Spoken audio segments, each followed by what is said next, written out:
Hi hello പുതിയൊരു വീഡിയോയിലേക്ക് എല്ലാവർക്കും സ്വാഗതം. പത്തരമാറ്റിൽ ഇനി വരാനായിട്ട് പോകുന്ന പുതുപുത്തൻ വിശേഷങ്ങളെക്കുറിച്ചാണ് കേട്ടോ പറയുന്നത്. അങ്ങനെ കുറച്ച് നാളുകൾക്ക് ശേഷം നന്ദു SI ആയി അനന്തപുരി തറവാട്ടിലേക്ക് വരികയാണ്. മുത്തശ്ശൻ്റെയും മുത്തശ്ശിയുടെയും അനുഗ്രഹമൊക്കെ വാങ്ങിക്കാൻ വേണ്ടിയിട്ടാണ് നന്ദു അനന്തപുരി തറവാട്ടിലേക്ക് വന്നിരിക്കുന്നത്. നന്ദുവിനെ കാണുന്നതും ജാനകി പറയുന്നുണ്ട്, ഓ ഇനി കള്ളിമാരായ ചേച്ചിമാർക്ക് കൂട്ടായി നീയുണ്ടല്ലോ. നിന്റെ ചേച്ചിമാരെ അത്ര നിസ്സാരക്കാരൊന്നുമല്ല. ഏട്ടത്തിക്ക് പാലിൽ വിഷം ചേർത്തി കൊടുത്ത് ഏട്ടത്തിയെ ഈ അവസ്ഥയിലാക്കിയെടുത്ത് കണ്ടില്ലേ. എന്നിട്ട് അവളുമാർക്ക് സപ്പോർട്ടാണ് ഇപ്പോഴും ഇവിടെയുള്ള എല്ലാവരും. ഇതൊക്കെ കേൾക്കുമ്പോഴേക്കും നന്ദുവിന് ഭയങ്കര സങ്കടം വരുന്നുണ്ട് കേട്ടോ. അങ്ങനെ നന്ദു മനസ്സിൽ ഉറപ്പിച്ചൊരു തീരുമാനം എടുക്കുകയാണ്. തൻ്റെ ചേച്ചിമാരല്ല പാലിൽ വിഷം കലർത്തിയത് എന്നുള്ള കാര്യം എല്ലാവരുടെയും മുമ്പിൽ വെച്ച്, ഈ അനന്തപുരി തറവാട്ടുകാരുടെ എല്ലാവരുടെയും മുമ്പിൽ വെച്ച് താൻ തെളിയിക്കും എന്നുള്ളൊരു ഉറച്ച തീരുമാനം തന്നെ എടുക്കുന്നുണ്ട് കേട്ടോ നന്ദു. അങ്ങനെ നന്ദു അതിനുള്ള അന്വേഷണത്തിനൊക്കെ ഇറങ്ങി പുറപ്പെടുന്നുണ്ട് കേട്ടോ. നന്ദുവിൻ്റെ സംശയത്തിൽ ഏറ്റവും മുൻതൂക്കമുള്ളത് അനാമികക്കും അനാമികയുടെ അച്ഛനും അമ്മയ്ക്കും തന്നെയാണ്. അതിനുശേഷമാണ് അഭിക്കും ജലജയ്ക്കുമുള്ളത്. അങ്ങനെ നന്ദു അനാമികയുടെ കുടുംബത്തിന് എന്തൊക്കെയോ ദുരൂഹതകളൊക്കെ ഉണ്ട് എന്നുള്ള അറിവ് വെച്ചിട്ട് നന്ദു അനാമികയുടെ കുടുംബത്തെ പറ്റി കൂടുതൽ അന്വേഷണങ്ങളൊക്കെ നടത്താൻ തീരുമാനിക്കുകയാണ്. അവളുടെ കള്ളത്തരം കണ്ടുപിടിക്കണം. അവളുടെ കള്ളത്തരങ്ങളെല്ലാം തന്നെ കണ്ടുപിടിച്ച് എല്ലാവരുടെയും മുമ്പിൽ കൊണ്ടുവന്നാൽ മാത്രമേ എൻ്റെ ചേച്ചിമാരുടെ ജീവിതം സുരക്ഷിതമാവുകയുള്ളൂ എന്ന കാര്യങ്ങളൊക്കെ നന്ദു ഇങ്ങനെ മനസ്സിലാലോചിക്കുന്നുണ്ട്. എന്നിട്ട് എത്രയും വേഗം തന്നെ അനന്തപുരിക്കാരോട് അനാമിക ആരാണെന്നുള്ള വിവരങ്ങളെല്ലാം ഞാൻ തന്നെ എല്ലാവരുടെയും മുമ്പിൽ വെച്ച് തെളിവ് സഹിതം തുറന്നടിക്കും എന്നുള്ള തീരുമാനത്തിലാണ് നന്ദു. അങ്ങനെ ഒടുവിൽ നന്ദു എല്ലാ അന്വേഷണങ്ങളും പൂർത്തിയാക്കുന്നുണ്ട്. ആരാണ് അനാമിക, അനാമികയുടെ വീട്ടുകാരുടെ ഉദ്ദേശം എന്താണെന്നും അവരുടെ തട്ടിപ്പുകളും വെട്ടിപ്പുകളും ഒക്കെ നന്ദു മനസ്സിലാക്കിയെടുക്കുകയാണ്. താൻ കണ്ടുപിടിച്ച സത്യങ്ങളെ ഓർത്ത് നന്ദുവിന് സന്തോഷമുണ്ടെങ്കിലും അനിയുടെ ജീവിതം ഓർത്ത് വിഷമവും തോന്നുന്നുണ്ട്. എന്നാലും ഈ കാര്യങ്ങൾ ആദ്യം തന്നെ അനിയോട് തന്നെ വിളിച്ചു പറയണമെന്ന് തീരുമാനിക്കുകയാണ് നന്ദു. അങ്ങനെ നന്ദു അനിയെ ഫോൺ ചെയ്യുന്നുണ്ട്. പക്ഷേ അനിയുടെ അടുത്ത് അനാമിക ഉള്ളത് കൊണ്ട് തന്നെ അനി അനാമികയുടെ മുമ്പിൽ വെച്ചിട്ട് നന്ദുവിൻ്റെ ഫോൺ എടുക്കുന്നില്ല. എന്നിട്ട് അനി മനസ്സിൽ വിചാരിക്കുന്നുണ്ട്, അല്ലെങ്കിൽ തന്നെ ഇവൾ എന്തെങ്കിലും കാരണം കിട്ടാൻ നോക്കി നിൽക്കുക, പ്രശ്നങ്ങൾ ഉണ്ടാക്കാൻ. ഇനി നന്ദുവാണ് ഫോൺ ചെയ്യുന്നതെന്നെങ്ങാനും അറിഞ്ഞിട്ടുണ്ടെങ്കിൽ ഇവൾ ഈ വീട് തന്നെ തലകുത്തായി മറിക്കും. അതുകൊണ്ട് എന്തായാലും പുറത്തു പോയിട്ട് നന്ദുവിനെ തിരിച്ചു വിളിക്കാമെന്ന് തീരുമാനിക്കുകയാണ്. അങ്ങനെ അനി പുറത്തേക്ക് പോവുകയാണ്. പുറത്തേക്ക് പോയി അനി നന്ദുവിനെ വിളിക്കുകയാണ്.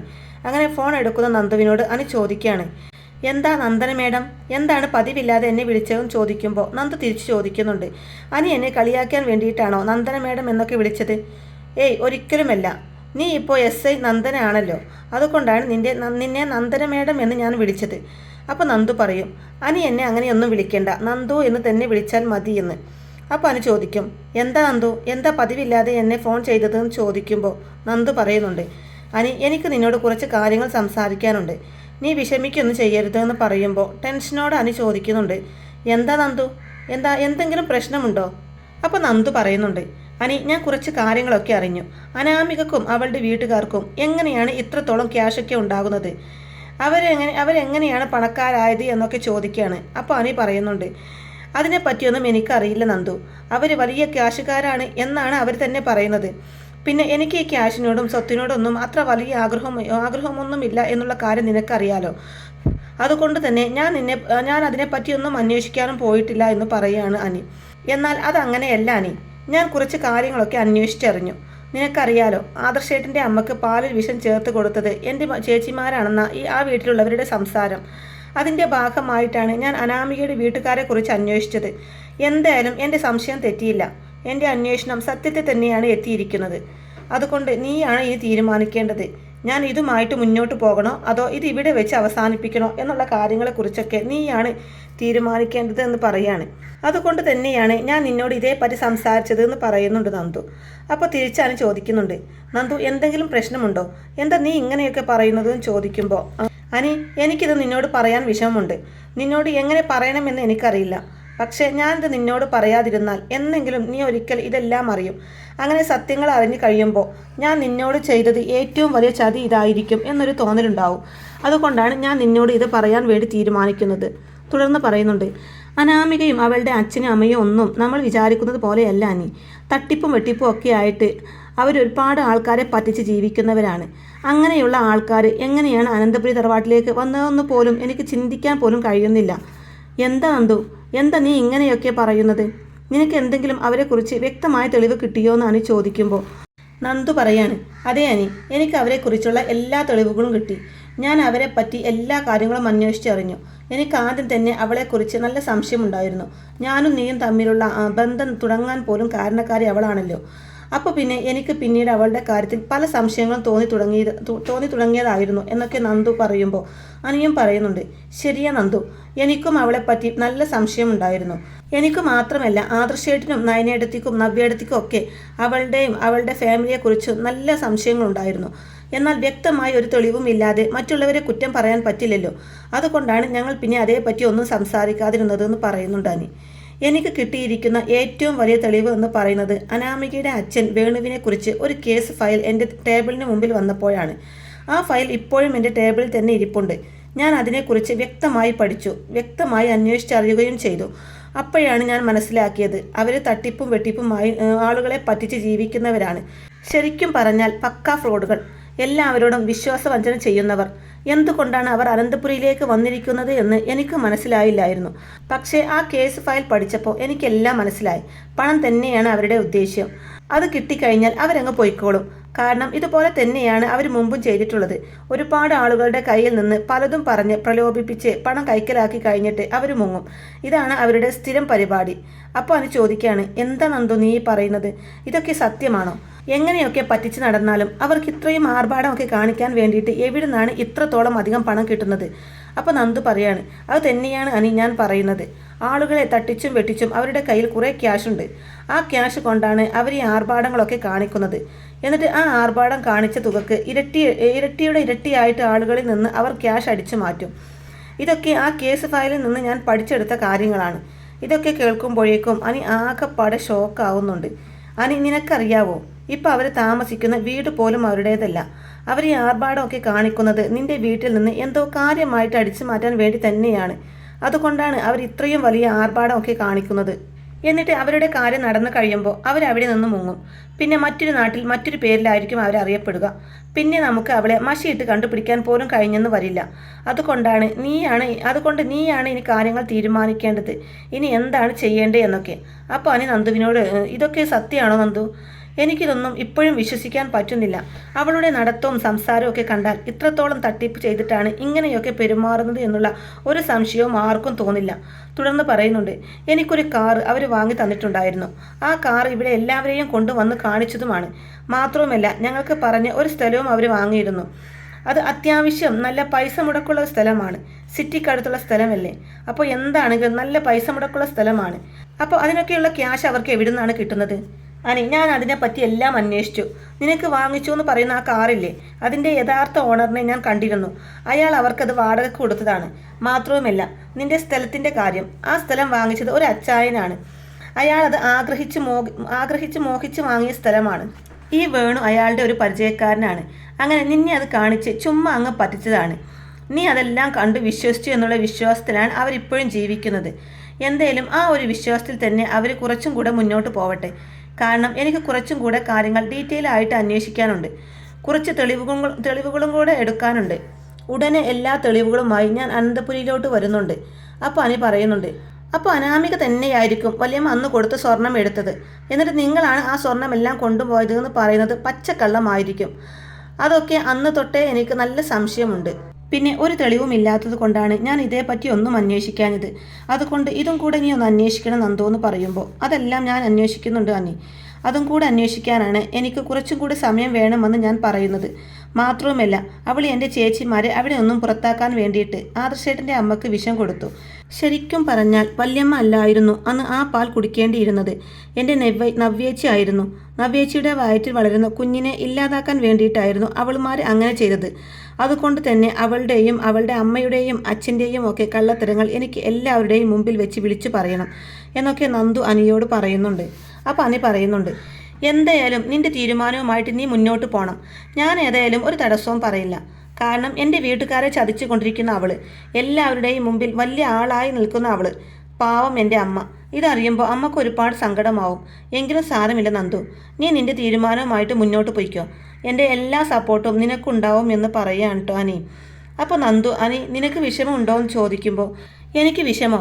എനിക്ക് ഇപ്പോഴാണ് ഒരു ആശ്വാസമായത്. തുടർന്ന് പറയുന്നുണ്ട്, എൻ്റെ വിവാഹ ജീവിതം അത് നീ വിചാരിക്കുന്ന പോലെയല്ല നന്ദു. ഞാൻ വളരെയധികം പരാജയമാണ് ഈ വിവാഹ ജീവിതത്തിൽ. എനിക്ക് ഒട്ടും താല്പര്യമില്ല. ഒരിക്കലും ഞാൻ അവളെ അല്ലായിരുന്നു സ്നേഹിച്ചിരുന്നത് എന്നുള്ള കാര്യവും നിനക്കറിയാവുന്നല്ലേ. എല്ലാ കാര്യങ്ങളും നിനക്കറിയാലോ. പ്രത്യേകിച്ച് ഞാൻ പറഞ്ഞു തരേണ്ടതില്ലല്ലോ നാനി പറയുമ്പോൾ. എനിക്കെല്ലാം അറിയാം അനി. നമുക്കെല്ലാം ശരിയാക്കാം. നീ അതോർത്തൊന്നും വിഷമിക്കേണ്ട. ഇപ്പോൾ നീ ഇതേക്കുറിച്ച് ചിന്തിക്ക്. ഇനി എന്താണ് ചെയ്യേണ്ടത് എന്നുള്ള കാര്യങ്ങളെക്കുറിച്ച് മാത്രം നീ ചിന്തിക്ക്. മാത്രവുമല്ല, നീ ഇതേപ്പറ്റി ഒരു കാരണവശാലും അനാമികയോടോ അവളുടെ വീട്ടുകാരോടോ സംസാരിക്കരുത്. അവിടെ വീട്ടിലെ നമുക്ക് എല്ലാ തരത്തിലുള്ള തെളിവുകൾ കിട്ടിക്കഴിയുമ്പോൾ മുത്തശ്ശനോടല്ലാതെ മറ്റാരോടും ഇതേപ്പറ്റി സംസാരിക്കരുത് എന്നൊക്കെ നന്ദു അനിയെ പറഞ്ഞ് മനസ്സിലാക്കുന്നുണ്ട്. അപ്പോൾ അനി പറയുന്നുണ്ട്, നന്ദു, നീ ഒരു കാരണവശാലും പേടിക്കേണ്ട ആവശ്യമില്ല. എൻ്റെ വായിന്ന് ഇത് ഒരിക്കലും ഒരു കാരണവശാലും മറ്റൊരാൾ അറിയാൻ പോകുന്നില്ല എന്ന് പറയും. അങ്ങനെ ഇരുവരും സംസാരിച്ച് ഫോൺ വെക്കുകയാണ്. പിന്നീട് കാണിക്കുന്നത് ദേവയാനിയാണ് കേട്ടോ. ദേവയാനി ഒരു സാരി എടുത്തുകൊണ്ട് ജാനകിയുടെ അടുത്തേക്ക് ചെന്നിട്ട് പറയുന്നുണ്ട്, ജാനകി, നീ ഈ സാരി ഒന്ന് നോക്കിക്കേ, നല്ല ഭംഗിയില്ലേ? ഈ ത്രെഡ് വർക്ക് എല്ലാം ചെയ്തിരിക്കുന്നത് ഗോൾഡിലാണ്. ഇതെല്ലാം ഗോൾഡ് വെച്ചിട്ടാണ് ചെയ്തിരിക്കുന്നത്. നിനക്കിത് ഇഷ്ടമായോ എന്ന് ചോദിക്കുമ്പോൾ അപ്പോൾ ജാനകി പറയും, ഇത് നല്ല ഭംഗിയുണ്ടല്ലോ ഏട്ടത്തി. അപ്പോൾ ദേവയാനി പറയും, ഇത് നയനമോൾ എനിക്ക് സമ്മാനമായിട്ട് തന്നതാണ്. അപ്പോഴേക്കും ജാനകി പ്ലേറ്റ് മാറ്റി പറയുന്നുണ്ട്, ഓ, ഇത് അത്രയൊന്നും കൊള്ളില്ല. ഇതിന് എത്രയായി ഏട്ടത്തിന്ന് ചോദിക്കുമ്പോൾ ഇതിന് ഏകദേശം 3-3.5 ലക്ഷം രൂപയോളമായി എന്ന് പറയുന്നുണ്ട്. അപ്പോൾ ജാനകി പറയുന്നുണ്ട്, ഓ, നമ്മൾ അനന്തപുരിക്കാർക്ക് 3 ലക്ഷം എന്ന് പറയുന്നത് 3 രൂപ പോലെയല്ലേ ഏട്ടത്തി? ഏട്ടത്തി എന്നിട്ട് അതും പൊക്കി പിടിച്ച് നടക്കുന്നോ? അല്ലെങ്കിലും അവൾമാരെ കൊണ്ടൊന്നും ഒന്നിനും കൊള്ളത്തില്ല. എൻ്റെ അനാമിക മോളാണെന്നുണ്ടെങ്കിൽ എപ്പോഴും എനിക്ക് എന്തെങ്കിലുമൊക്കെ മേടിച്ചു കൊണ്ടുവരും. അവൾ എത്ര രൂപയുടെ സാധനങ്ങളാണ് മേടിച്ചു കൊണ്ടുവരുന്നത്? മാത്രവുമല്ല, അവളുടെ അച്ഛനും അമ്മയും വരുമ്പോൾ എന്നും എപ്പോഴും അവൾക്ക് ഓരോ സമ്മാനങ്ങളാണ് കൊണ്ടുവരുന്നത്. അത് ഡയമണ്ടും ഗോൾഡും ഒക്കെ ആയിട്ടാണ്. ഇവളുമാരുടെ അച്ഛനും അമ്മയും വന്നിട്ടുണ്ടെങ്കിൽ എന്താ കൊണ്ടുവരാറ്? കുറച്ച് പലഹാരങ്ങൾ. അല്ലാതെ ഇവളുമാരുടെ അച്ഛൻ എന്തെങ്കിലും ഈ കുടുംബത്തിലേക്ക് കൊണ്ടുവന്നിട്ടുണ്ടോ? ഏട്ടത്തിക്ക് എന്തെങ്കിലും തന്നിട്ടുണ്ടോ എന്നൊക്കെ ചോദിക്കുന്നുണ്ട് ജാനകി. അപ്പോൾ ദേവയാനി പറയുന്നുണ്ട്, അതൊന്നും എനിക്ക് ആവശ്യമില്ല ജാനകി. എൻ്റെ നായന മോള് ഈ കുടുംബത്തിലേക്ക് പറ്റിയ നല്ല മരുമോളാണ്. മാത്രവുമല്ല, ഈ മൂർത്തി സ്റ്റെല്ലറിക്ക് വേണ്ടിയിട്ട് എൻ്റെ മോളുടെ സംഭാവന ചെറുതൊന്നുമല്ല എന്നൊക്കെ പറയുകയാണ്.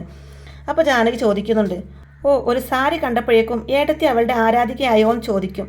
ആരാധിക ആയിട്ടൊന്നുമല്ല, ഞാൻ ഉള്ളത് പറഞ്ഞെന്നേ ഉള്ളൂ എന്ന് പറയുന്നുണ്ട്.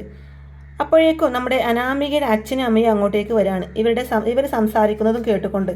അങ്ങനെ രേവതി ജാനകിയോട് പറയുന്നുണ്ട്, മോളെവിടെ? മോൾക്ക് ഞങ്ങൾ കുറച്ച് സമ്മാനങ്ങളുമായിട്ട് വന്നതാണ്. മോളുടെ അമ്മക്കുമുണ്ട് സമ്മാനങ്ങൾ എന്നും പറഞ്ഞുകൊണ്ട് ജാനകിയുടെ കയ്യിലേക്ക് ഒരു കവർ വെച്ച് കൊടുക്കുന്നുണ്ട്.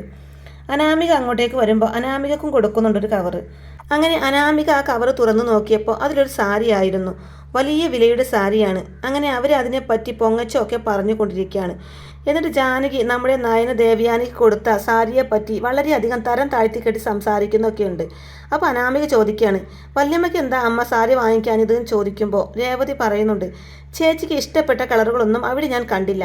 അവിടെയുള്ള കളറെല്ലാം ചേച്ചിക്കുള്ളത് തന്നെയാണ്. ഒരു വെറൈറ്റി കളർ കാണാത്തത് കൊണ്ടാണ് ഞാൻ വാങ്ങിക്കാതെ പോകുന്നത്. അടുത്ത ദിവസം ആവട്ടെ, ഞങ്ങൾ കോയമ്പത്തൂർ പോകുന്നുണ്ട്. അവിടെ നിന്ന് ഞാൻ നല്ലൊരു സാരി ചേച്ചിക്ക് വാങ്ങിക്കൊണ്ട് വരും എന്നൊക്കെ പറയാണ്. അപ്പോൾ ദേവയാനി പറയാണ്, ഓ, എനിക്ക് അത്രയും വിലയുള്ള സാരിയൊന്നും വേണ്ട രേവതി. എനിക്ക് ഈ സാരി മതി. ഇത് തന്നെയാണ് എനിക്ക് ഇഷ്ടപ്പെട്ട സാരി എന്നും പറഞ്ഞുകൊണ്ട് രേവതിയുടെ മുമ്പിൽ വെച്ച് നയന കൊടുത്ത ആ സാരി ഇങ്ങനെ ചേർത്ത് പിടിക്കുന്നുണ്ട് ദേവയാനി. അപ്പോൾ ജാനകി, നിങ്ങൾ ഇനി എന്നാണ് കോയമ്പത്തൂർ പോകുന്നതെന്ന് ചോദിക്കുമ്പോൾ ഞങ്ങൾ 2 ദിവസം കഴിഞ്ഞിട്ടാണ് പോകുന്നത്. അപ്പോൾ ജാനകി പറയാണ്, എന്താണെങ്കിലും നിങ്ങൾ ഇനി ഇവിടെ ഇപ്പോൾ കോയമ്പത്തൂരിലേക്ക് പോകുന്നതിന് മുമ്പ് ഇവിടുന്ന് പോയാൽ മതി. അതല്ലാണ്ട് ഇനിയിപ്പോൾ നിങ്ങളെ ഞാൻ വിടുന്നില്ല. എത്ര ദിവസം കൂടിയിട്ടാണ് നിങ്ങളെ മോളെ കാണാൻ വേണ്ടി ഇങ്ങോട്ടേക്ക് വന്നത്? എന്തായാലും ഇവിടെ കുറച്ച് ദിവസം നിൽക്കുമെന്ന് പറഞ്ഞുകൊണ്ട് ജാനകി അവരെ അവിടെ പിടിച്ചു നിർത്തുകയാണ്. അങ്ങനെ അവരവിടെ നിൽക്കുകയാണ് കേട്ടോ.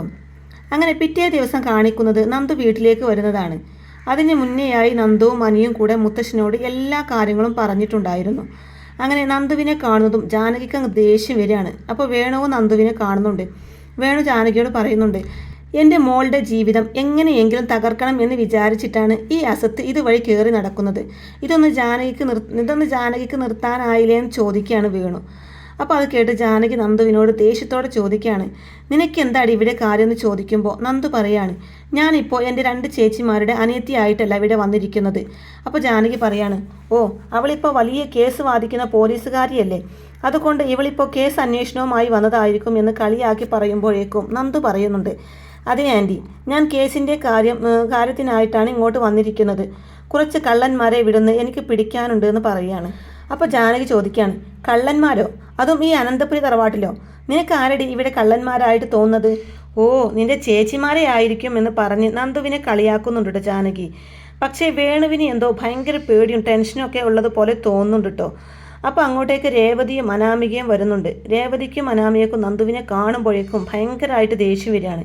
അങ്ങനെ നന്ദു പറയാണ്, ഞാൻ എൻ്റെ ചേച്ചിമാരുടെ കാര്യം അന്വേഷിക്കാനല്ല വന്നിരിക്കുന്നത്. ഞാനിവിടെ മുത്തശ്ശനോട് എല്ലാ കാര്യങ്ങളും സംസാരിച്ചിട്ടുണ്ട്. അതുകൊണ്ട് നിങ്ങൾ മൂർത്തി സാറിനെ വിളിക്കൂ എന്ന് പറയുന്നുണ്ട്. അപ്പോഴേക്കും മുത്തശ്ശൻ അവിടേക്ക് വരുന്നുണ്ട്. എന്നിട്ട് നന്ദുവിനോട് പറയുന്നുണ്ട്, മോള് വന്നോ? ഞാൻ നിന്റെ സംസാരം കേട്ടിട്ടാണ് ഇങ്ങോട്ടേക്ക് വന്നിരിക്കുന്നത്. നിന്നെ ഞാൻ കാത്തിരിക്കുകയായിരുന്നു. എന്തായാലും എല്ലാവരോടും നീ തന്നെ അങ്ങ് പറഞ്ഞേക്കെന്ന് പറയാണ്. അപ്പോൾ നന്ദു മുത്തശ്ശൻ്റെയും അവിടെയുള്ളവരുടെയൊക്കെ മുമ്പിൽ വെച്ചിട്ട് പറയാൻ തുടങ്ങുമ്പോഴേക്കും മുത്തശ്ശൻ പറയാണ്, നന്ദു നീ ഒന്ന് വെയിറ്റ് ചെയ്യേ, ഈ വീട്ടിലുള്ളവരെല്ലാവരും വരട്ടെ. എന്തായാലും ഇവിടെ ഇങ്ങനെയൊരു കാര്യം നടക്കുമ്പോൾ ഈ കുടുംബത്തിലെ എല്ലാവരും കേട്ടും അറിഞ്ഞും ഇരിക്കേണ്ട കാര്യങ്ങളാണ് ഇതൊക്കെ. അതുകൊണ്ട് എല്ലാവരും വരുന്നത് വരെ നീ ഒന്ന് വെയിറ്റ് ചെയ്യും മോളെ എന്ന് പറയാണ്. അങ്ങനെ എല്ലാവരും വരുന്നുണ്ട് കേട്ടോ. നയനിയും ആദർശും നവ്യയും അതുപോലെ തന്നെ ജലജിയും അഭിയും ദേവിയാനിയും ജയനും ഒക്കെ അങ്ങോട്ടേക്ക് വരുന്നുണ്ട്.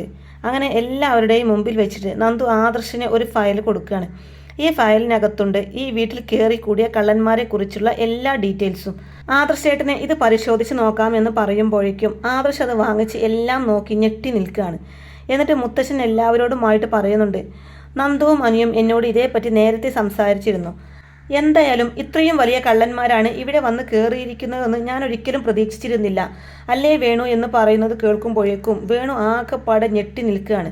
അപ്പോൾ ജാനകി ചോദിക്കുകയാണ്, അച്ഛൻ ഒന്ന് തെളിയിച്ച് പറ, എന്താ കാര്യം എന്ന് ചോദിക്കുമ്പോൾ മുത്തശ്ശൻ പറയുന്നുണ്ട്, ജാനകി നീ വിഷമിക്കരുത്. അനിക്ക് പറ്റിയ ബന്ധമല്ല അനാമിക എന്നുള്ള കാര്യം ഞങ്ങൾക്ക് പലപ്പോഴും തോന്നിയിട്ടുണ്ട്. എന്തായാലും അനിയും നന്ദവും കൂടി എല്ലാ കാര്യങ്ങളും കണ്ടുപിടിച്ചിരിക്കുന്നു.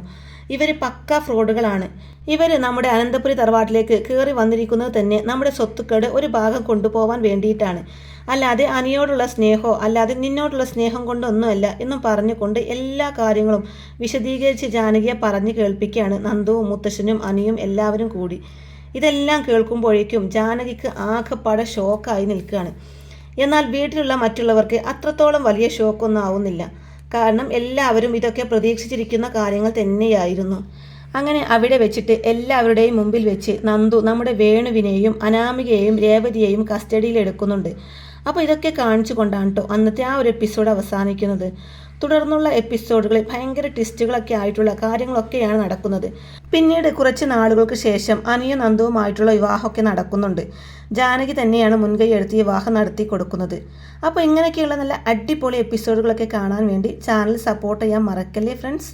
താങ്ക്